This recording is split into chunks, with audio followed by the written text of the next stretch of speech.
Good morning. Sorry for delay. In today class, I will start block 4, and in next class, I will complete block 5. And in this course, there are 5 blocks are there. So, in today class, I will complete block 4. And the title of block 4 is Growth, Development, and Structural Change. And in block 4, there are 3 units are there. Unit 1 discuss about the experiments and of growth and development, and unit 11 discuss about institutional framework, and 11-12 discuss about the Indian policy during 1991. So now I'll discuss your unit 10. Unit 10 basically discuss about the experience of growth and development and structural changes in India in various parts it discuss. And these are various content I discussed in Unit 10.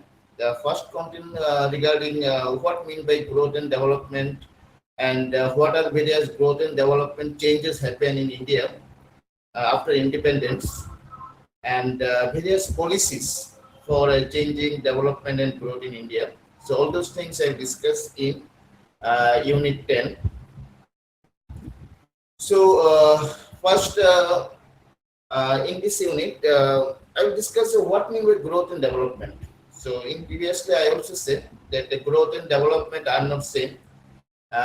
Economic growth is a part of economic development. Economic growth basically discuss about increasing national output, increasing national income, and it discuss about the GDP growth, gross domestic product. It basically discuss about the production and output in any nation or in any state. And economic development is a broader concept, and it discuss not only economic growth and development, it also discuss about improvement of living standard of people, literacy rate of people, healthcare, all we discuss in economic development. So economic development is a broader concept, and economic growth is a part of economic development. In economic development, we also discuss economic growth, social progress, structural improvement, environmental responsibility, all will be included in economic development. Next, economic development and structural change in different phase of growth. In India, if we see after independence, economic growth, economic development all increase in India. And if you classify how it happened, actually it happened in 2 phases. Phase 1 basically discuss about various operation of institutions, various department of government, work of various market in any country, how resource allocate in any country, all include in first phase. So basically, in India, after independence, economic growth development happened in 2 phases. In first phase, discuss about establishment of various department, various institution by the government, proper working of market, and various policies of government for resource allocation. It means distribution of resources, all will be in first phase. And in second phase, it discuss about interconnection of various economic activity.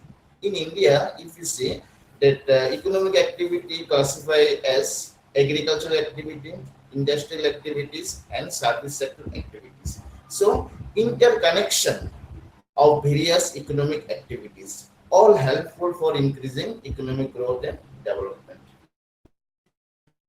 Next, I'll discuss about various theories regarding economic growth and development, or you can say various theories regarding structural change of any country. So, first theory is the Fisher and Clark theory of structural change.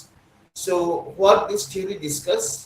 This theory basically discuss how economic development happened from agricultural sector to service sector, agricultural sector to industrial sector. It means transformation of various sector in the economy.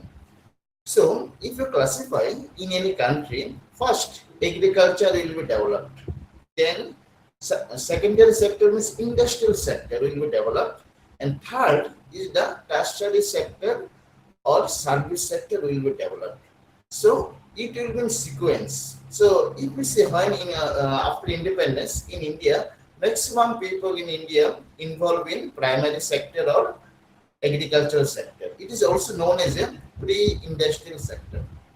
Thereafter, industrial sector developed, and many people from agriculture sector shift to industrial sector. Thereafter, service sector will be developed. People move from industrial sector to the service sector. So this is the trend of structural change. First, agriculture sector will be developed, then industrial sector will be developed, and then service sector will be developed. So people will migrate. Worker will migrate from agriculture to industrial sector to service sector. So this is the concept of Fisher and Clark. And this is the basic changes of any economy in any country. Next concept is the Simon Kuznets theory of structural change. So what Kuznets said regarding the structural change, he said that when structure of an economy change, it means when agriculture to industry to service sector happen, then in any economy, initially income inequality will be increase and thereafter it will be decline. So basically Kuznets discuss about the economic growth or economic development with income inequality. So what is income inequality? Income inequality basically means income gap between the rich and poor people. So initially when people migrate from agriculture to industrial sector, then income inequality will be increase and thereafter it will be maximum and start declining. So this is the concept of Simon Kuznets regarding the structural change. And in this theory, he said that so initially when people migrate from agriculture to industrial sector, then workers do not have more knowledge, workers do not have more skill, and so whatever wage worker earn, it will be less. But thereafter, when worker earn more knowledge, when worker have more information about working activities, then their productivity will be increased. Then their income also will be increased. So thereafter, income inequality will be declined. So next concept is economic growth and structural evolution in India. So after the independence, how in India economic growth and structural evolution happened. So first the sectoral shift. So when India got independence, you see during 1950, India got independence in 1947. During 1950 in India, maximum contribution in GDP due by the agricultural sector, and contribution of agricultural sector was more than 50%. But currently, the contribution of agricultural sector declined, and agricultural sector contribute nearly 25 to 30% in GDP. And maximum contribution in India now due by the service sector. And so contribution of service sector in India currently it is more than 60%. So it indicates the change of structure of any economy. So when India got independence, maximum contribution in national income due by the agricultural sector, but currently maximum contribution in national income due by the service sector. And contribution of industrial sector is nearly 15 to 20%. This less. Thereafter, in India, huge revolution in economy happened after 1990. During the period of 1950 to 1990, so during this period in India, government followed the cross economy. Cross economy means Indian government they do not have more tie-up with the foreign countries. with various international organizations. Indian economy is closed, not open for the foreign firm. But after 1991, huge revolution happened in India, and Indian government used liberalization, privatization, and globalization policy. In short, it is known as the LBG policy. And this reform in India introduced in 1991. Because during this period in India, economic condition was not good. And India government think that India government will open economy, and in future, Indian government will follow the market-oriented economic structure. And Indian government now open foreign firm for investment. Indian government open market for the foreign firm for set up the factory in India. In India also, if you see, after independence, labor transformation structure also changed. So after independence, maximum people in India they involved in agricultural sector. Thereafter, people move from agriculture to industrial sector. Many people move agriculture to service sector. So in India also, labor transformation happened after independence. So currently also, large number of people in India involved or employed in industrial and service sector. After independence on also, huge infrastructure change happened in India. So after independence, government especially focus on development of physical infrastructure. But currently, Indian government more focus on digital infrastructure development. And Indian government also run the campaign Digital India. And so in India, so you know that maximum area Indian government follow the online concept in every sector. It may be infrastructure sector, it may be the governance sectors, it may be educations, it may be industry, anywhere. It may be agriculture also. Government nowadays follow the digital infrastructural online concepts.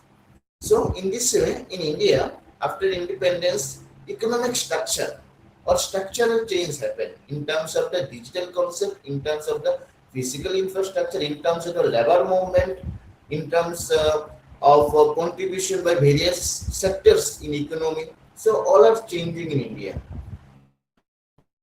Next, change in savings and investment structure. So, you know, the savings and investment both are interconnected, and investment depends on savings. If in any economy savings increase, then automatically investment also will be increased.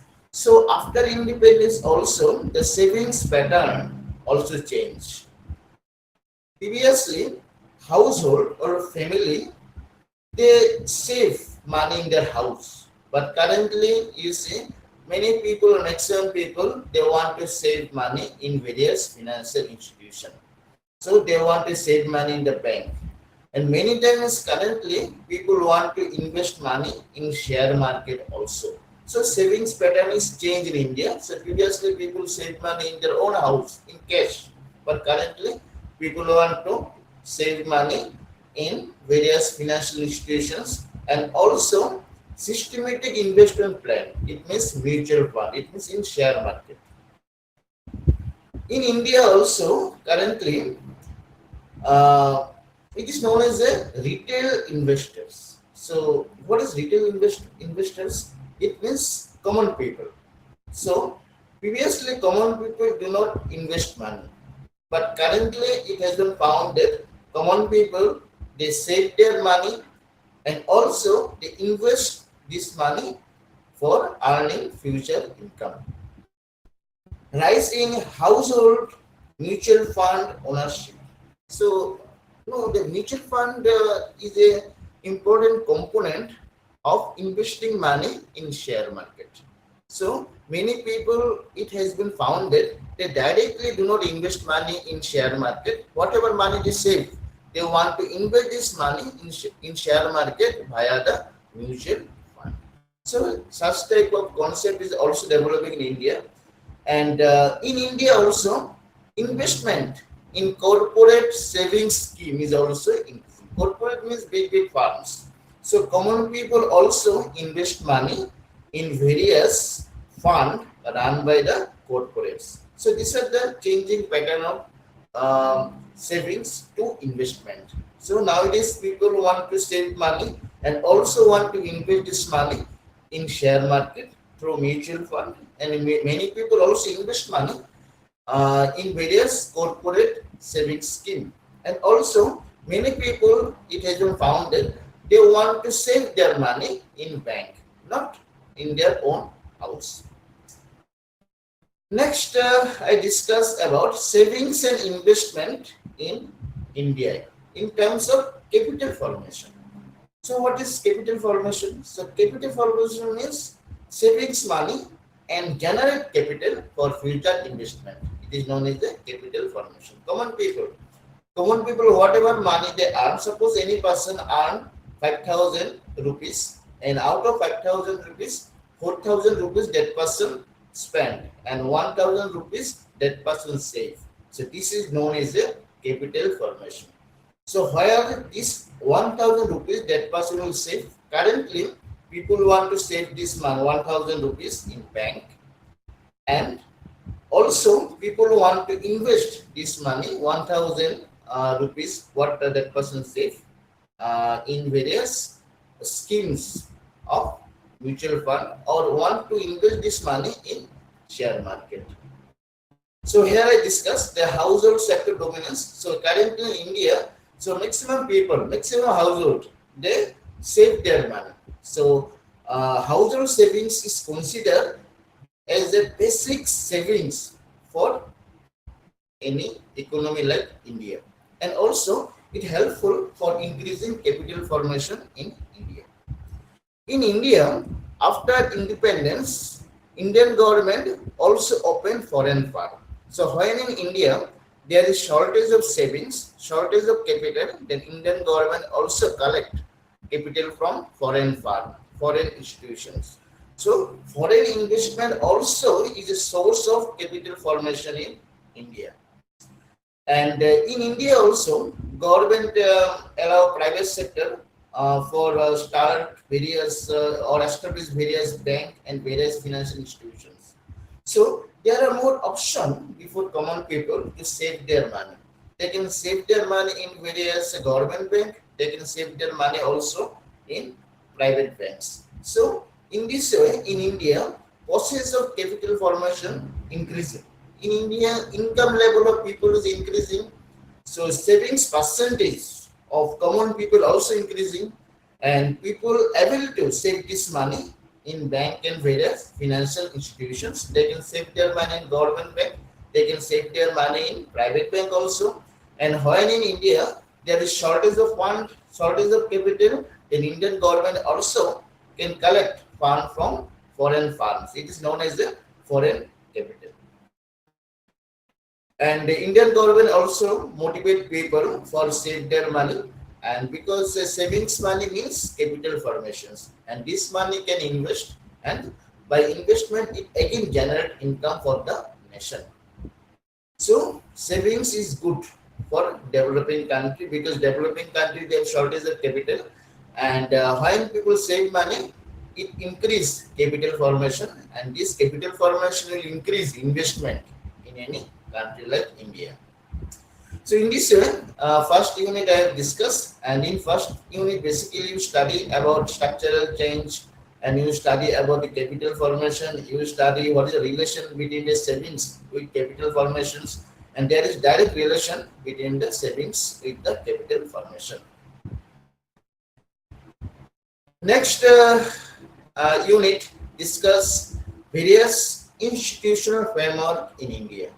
So what is institutional framework? So basically institutions means various government department.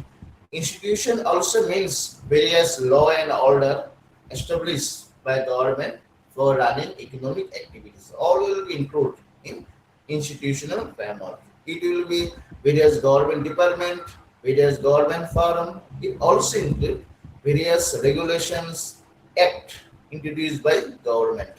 And institution may be formal or may be informal. Both will be included here. And in this chapter also I discuss how institution helpful for development of agriculture and industry. So first here, what mean by institution? So here institution framework basically discuss about various role, structure, various organization, various department, various economic system introduced by government for controlling economic activity in any country. For controlling economic system, government introduced various department and various law and order. It means the institutional framework. And institutional framework may be formal or may be informal, and it is important for smooth running of economic activity in any country. Next, we'll discuss what are various types of institutions. So, institutions can be classified as formal institutions and informal institutions. So, in formal institution, first it will come the legal systems. So, legal system basically include the laws, various agreements, various property right regulations implemented by the government, various legal institutions. All will come under the legal system. And the second one is the regulatory bodies. It basically introduces various agencies, various government department introduced by government for controlling economic activity, for implementation of various law, various regulation. All will be included in regulatory bodies. Informal institutions means what? So informal institution means you can say about various philosophy, various cultural norms, various norms of value introduced by the common people. Like you can see in business also, honesty is the best policy. So it is a guideline, it is a criteria. So it is a informal institutions. Cooperation among themselves. It is a concept. It also falls under the informal institutions. So whatever ethics followed by the common people, whatever the culture common people have regarding business, regarding economic activities, trust among the people for running the business. So all will be included in informal institutions. So in this institutions are two types: formal institution and informal institution. Next is the patterns of assets ownership in agriculture and industries. So here I'll discuss that in agricultural sector, in industrial sector, there are many assets are there. Who are the owner of various assets? First, I come about the agricultural sector. So in agricultural sector, what are various assets? So assets may be in terms of land, agricultural land. Asset may be in terms of various machines, equipments. Asset may be various livestock. Livestock basically means animals. And whatever production do in agricultural sector, all are various assets in agriculture. So in India, basically assets are owned by the common people, assets owned by the farmer. In many areas, assets also owned by the government. So agricultural assets in terms of land, in terms of machines, in terms of livestock, crops production, owner may be government or owner may be the private sector. Private sector is the farmers. So who cultivate and who produce food grains. It is possible that they are the owner. In many valleys, it has been found that common people or farmer are the owner of the land. So whatever machines, it is possible that farmer have their own machines. So farmer have their own machines and farmer have also various animals which use in agricultural cultivation. And at the same time, whatever food grain produce, farmer is the owner of those food grains. Industry, in industry also, so various types of assets also you can find out in industry, like whatever good produce in industries. You can identify the physical infrastructure, maybe factories, maybe machines, maybe technology, various infrastructure. So all are the assets in any industry. So who are the owner of various assets in industry? So basically the owner of the farm is the owner of various assets of the industry. it is possible that in India that person A, B, suppose in example, person A, B, C, they have their own industry. So in those industries, they produce various products, and in those industries, you find various machines. So person A, B, C are the owner of those assets. So in India, it is possible that in industry, assets in the hand of the government and asset in the hand of the private sector. So it is possible both have ownership right of the assets. So in government factory, if you identify various machines, you identify land, then government is the owner of those assets. And also in private sectors, private owner are the owner of various assets found in the industrial sector. Policies for restructuring agriculture relations. So from previous study, it has been found that in agriculture sector, basically it has been found out that farmers or common people have the ownership right of the agricultural land and various assets used. But it not happened previously. After independence, it has been found that large number of farmers do not have any land. So it is known as a landless farmer. So farmers do not have any land and maximum land present in the hand of the landlords. So landlords basically mean the rich people who have huge quantity of land, agricultural land. So after independence, government used one policy. It is known as a land reform. So in land reform, government distribute ownership right of land to farmers.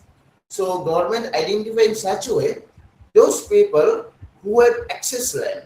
So government will collect those excess land and distribute those excess land among the landless farmers. Those farmers who do not have any land. So government will give land to those farmers. So it is known as a land ceiling. So if any person have land above that ceiling, it means excess land. If any farmer, if any person have, then government will collect the excess land, and then this excess land will distribute among the farmers who do not have any land or who have very less quantity of land. So it is known as a land reform. So land reform is a socialist concept. So land will be equally distributed among the farmers, land will be distributed among the cultivators. Promotion of farmer cooperative. So it is a reform introduced by government, farmer cooperative. So what is farmer cooperative? So farmer cooperative basically means a few farmers will get together and form a cooperative. So this cooperative will look after the supply of various seeds, pesticides, supply of fund, it look after by the cooperative. So farmer cooperative means that cooperative formed by many farmers, and this cooperative will help farmers in terms of supplying various inputs in terms of pesticides, fertilizers, technology. It will be help, and government department also help to cooperative. It means agricultural cooperative. So government encourages farmers to organize in terms of farmer cooperative. So if farmer form farmer cooperative, then farmer now more organized, and so they work together for increasing agricultural production. Government also invest money for agricultural development, for set up various irrigation system, storage facility, market infrastructure, so that it will helpful to farmer for increasing agricultural production. Policies for regulating concentration of economic power. So after independence also, government identify that economic power is concentrated in the hand of the few people. So government try that sustainable concentration should be removed. So power or land should be distributed among the common people. So government introduced many policies like this competition law and regulatory authorities. So this authority basically look after distribution of asset among the common people. Government set up Competition Commission of India, and government introduced Competition Act 2002. And under this act, if monopoly power found in industrial sector, then it should be reduced. This power should be reduced. It means government encourage small scale industries to enter in industrial sector. Government also look after the merger and acquisition. It is known as the merger and acquisition regulation. What is merger?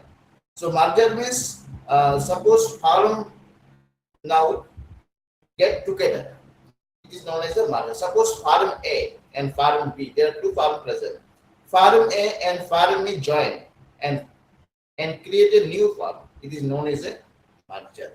So when industries or when farm merge, then their power increase. So government also look after sustainable merger. Acquisition basically means purchase of small farm by the big farm. It is known as a acquisition. So through merger and acquisition, monopoly power of farm will be increased, or you can say dominance power of farm in industry will be increased by merger and acquisition. So government always try to control merger and acquisition in industrial sector. Then at the same time, RBI also look after the banking sector, so that banking sector work properly. Government also promote small and medium scale enterprise, so that maximum people get job in small scale industries, and also small scale industries help for growth of the economy. So these are the basically policy of government for changing the industrial sector. Government look after the monopoly power of industrial firms. Government also look after the progress of the small scale industries. Government give power to Reserve Bank for controlling the banking sectors. So in this way, this chapter is over, and in this unit, basically studying about various industrial sectors, who are the owner of assets of industrial sectors, in agriculture sector, who are the owner of assets of agriculture sectors. So whatever policies government introduce. Next, today, here I will discuss basically in this chapter, unit 12, discuss about changes of industrial or institutional framework after 1991. So after 1991, in which way institutional framework is changed, and what are various role of institutional framework in economic development. So these are the various topics I will cover here. So you remember this period, it is known as 1991. Indian economy totally changed after 1991. Indian government introduced new economic reform policy after 1991. Before 91, Indian government follow close economy. Indian government do not have good tie-up with the foreign firms. Indian government not allow foreign firm to operate in India before 91, but after 91, government allow foreign firm to operate in India. And the government introduced the liberalization, privatization, globalization policy after 1991. And government just give more power to farm to expand their business in India. So all those things happened in after 1991. So it is known as a economic reform, allowing foreign firm, allowing domestic firm to expand their economic activity in India. So here I discuss some policies, economic policies introduced after 1991, like as liberalizations. It means liberalization basically means reduce government restrictions, reduce various license system. So license system is now removed. So for set up new industries, industrial sector, they do not need permission from the government. So such type of permission, regulation system, government just simplify, so that we encourage industrialists to set up new farms or new factories. Government also more focus on digital infrastructure and infrastructure development after 1991. At the same time, government also try to improve rural areas. Government try to develop village areas after 91, and at the same time, government try to minimize the regional disparities. Regional disparity means in India also some states are more developed, some states are less developed. So it is known as a regional disparity or state disparity. And government try to minimize such type of the regional disparity after 1991. Unemployment and poverty. So remaining few slides I'll discuss about the unemployment and poverty. So what type of policy Indian government introduced for reducing unemployment and also poverty. So actually unemployment and poverty both are interconnected. If unemployment increase, poverty also increase. If unemployment decrease, poverty also will be decrease. So you can say there is direct relation between the unemployment and poverty. So Indian government also implement various policies for reducing unemployment, for reducing poverty, like as that REGA programs. So it is the employment guarantee schemes for people in village areas, 100 days guaranteed employments. So it will reduce unemployment in rural areas.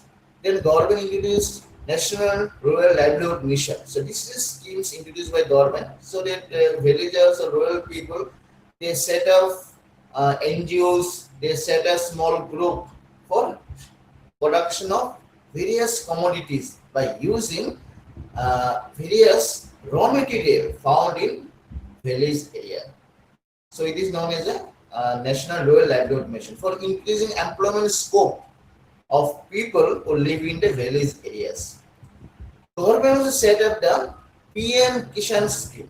So PM Kishan scheme basically introduced for increasing agricultural development, so that farmers who involve in agriculture they can earn more income, and farmers who are unemployed they can also employ in agricultural sector. So for this reason, government introduced the PM Kishan scheme. Government also employed a scheme like as that Prime Minister Rural Urban Development Scheme. So it is known as a skill development scheme introduced by government for increasing skill of the common people. So in India, so many people are unemployed because they do not have basic skill. So for improving basic skill, government introduced various schemes so that skill of common people will be increased. At the same time, government encouraged women in rural area to set up self-help group, and government also provide fund and also give subsidy to the self-help group. What is the duty of self-help group? So they will produce various commodities, various goods, various things they will produce and they will sell in the market. So those women who are involved in self-help group, they also earn income. What are various policies for reducing unemployment in India? So I put up some schemes here, like as Pradhan Mantri Kaushal Vikas Yojana. So basically, Pradhan Mantri Kaushal Vikas Yojana is a scheme for increasing skillness or improving skill among people and encourage people to start a new business. To start a new business, it is known as a Startup India scheme. So Startup India scheme will increase job creation. At the same time, government always try to improve knowledge, improve education among people so that they will start up new things, new business they will start up. So government encourage the vocational training among the people so that they will start new business. Pradhan Mantri Mudra Scheme. So actually Pradhan Mantri Mudra Scheme was introduced in 2015. The main objective of a government is to provide fund, provide capital to common people who want to start a new business. So those people who want to become entrepreneur, they can collect fund from government through the Pradhan Mantri Mudra Scheme. Startup India schemes, which introduced in 2016, the main motive of Startup India scheme is to encourage people to start new business. At the same time, government introduced the National Career Service. So National Career Service is a platform, digital platform, which will give information about unemployed people, uh, in which place they will get job, in which area there is more scope for employment. So this information will provide by the digital platform of National Career Service. And also, I said previously that Mahatma Gandhi National Rural Employment Act, which introduced by government for increasing employment scope in the rural areas. So it is a guaranteed 100-day guaranteed employment scheme for the villagers. And government also run various infrastructure development scheme in rural areas so that common people will get job in those infrastructure scheme. Like as government construct road, bridge, uh, government construct various housing complex in village areas so that common people or worker they will get job in those infrastructural projects. Next, I discuss what are various schemes run by government for reducing poverty in India. So I said previously that unemployment scheme and reducing poverty scheme both are interconnected. So I discuss here put some policies of government for reducing poverty in India. Like as I said previously, that Pradhan Mantri National Rural Employment Guarantee Scheme. So this scheme introduced for guaranteed income for the villagers 100 days, and at the same time, government introduced the National Security Act. So what is mean by National Food Security Act? Basically, it means government provide food grains to common people at very low price.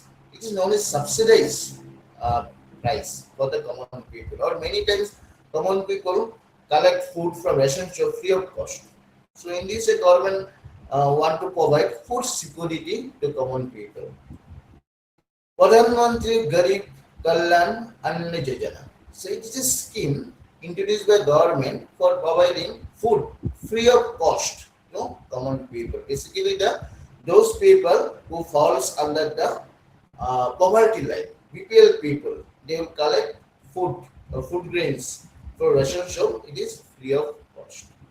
Government also provide house to poor people under the Pradhan Mantri Awas Yojana. So under this scheme, government provide fund to common people, means poor people, and through this fund they can construct house. Pradhan Mantri Gram Sadak Yojana, which introduced by government for connecting village to urban areas, and common people also can get job when government run various construction project under the Pradhan Mantri Gram Sadak Yojana. So basically, this scheme introduced for increasing connectivity between the rural and urban areas. So in this year, Pradhan Mantri Jan Dhan Yojana, Dinadayal Antyodaya Yojana. So these are the scheme introduced by government for increasing productivity of the people. Under Pradhan Mantri Jan Dhan Yojana, government encourages people to open account in bank so that government transfer fund to the poor people. Next topic is the human development. So what mean by human development? Basically, human development is the indicator for identifying economic growth and development of any country. Human development indicate whether people are poor or not. So it basically identified by the human development.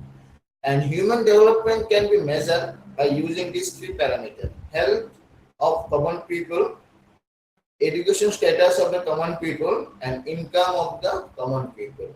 So if you sum off and then if you collect average, it is known as the human development. Human development basically measured by the human development index.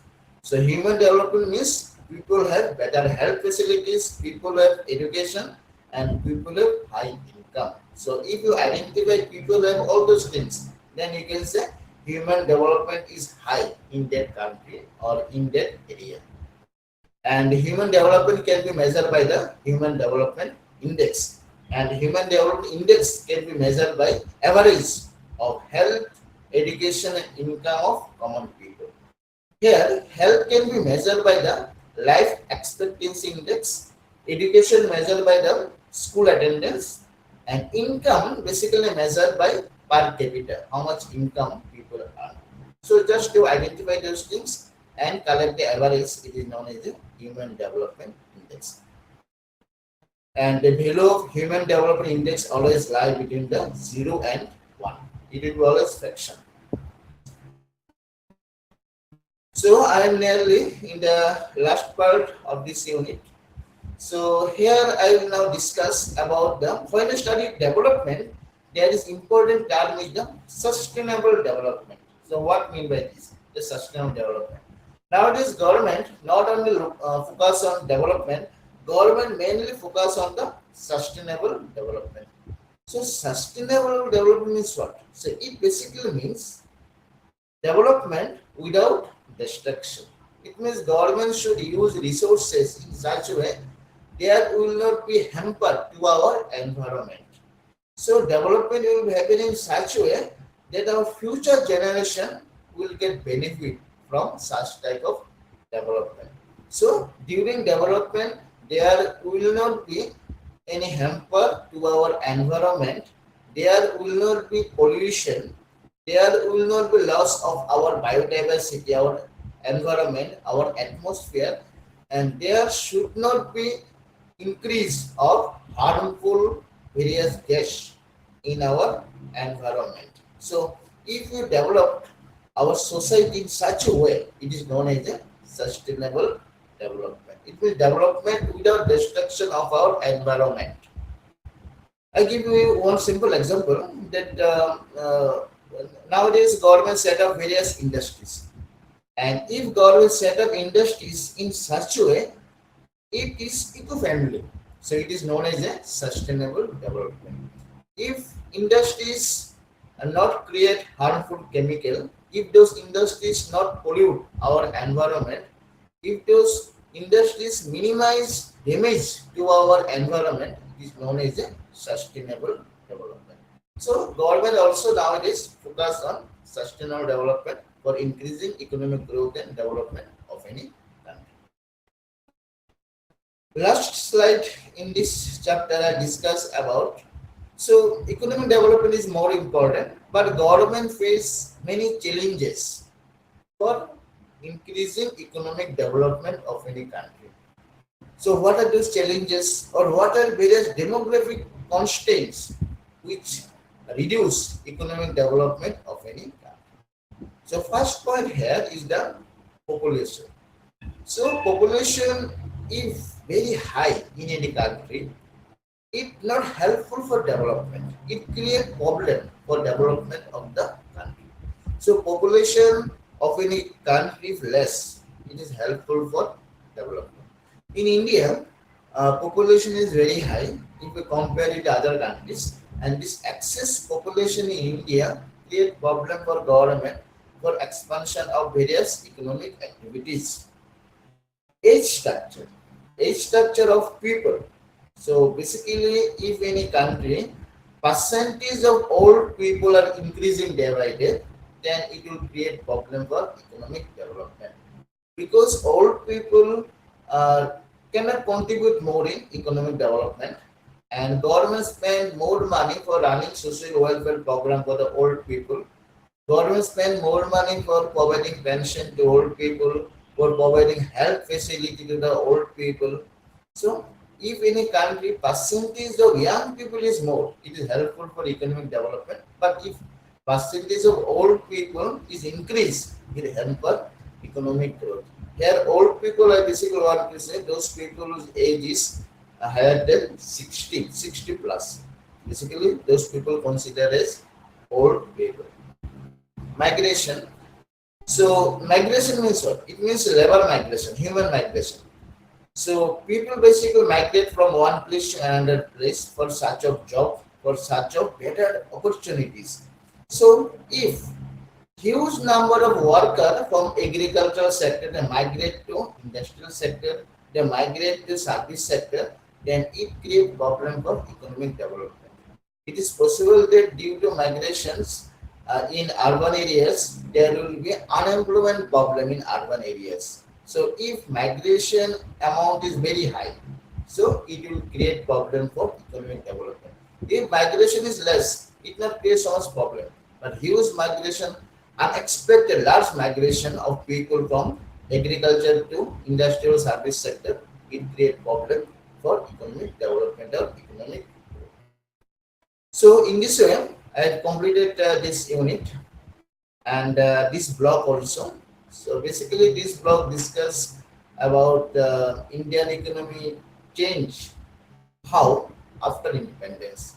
What type of changes happen after 91 in terms of economic growth, in terms of economic reforms? So all we will discuss in this block.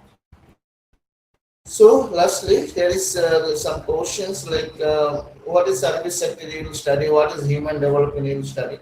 So such type of questions will come in your exam also, short type question. So human development basically means that people have better health, people have better educations, people have better income. If you identify those, then you can say human are more developed. It means the human development, and human development measured by the human development index.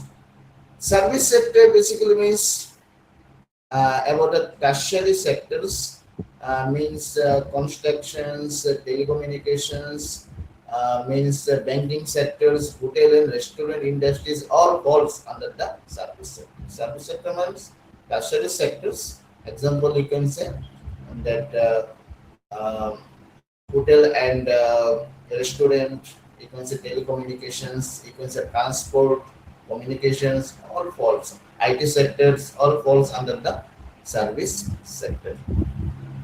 So in next class, I will discuss block 5, and in block 5 there are three units are there, and thereafter you this course Indian economy it will be over, and basically in this course there are 5 blocks are there. So thank you, and if you have any questions, you can communicate me in email, and phone number also I have given in first slide. You can communicate.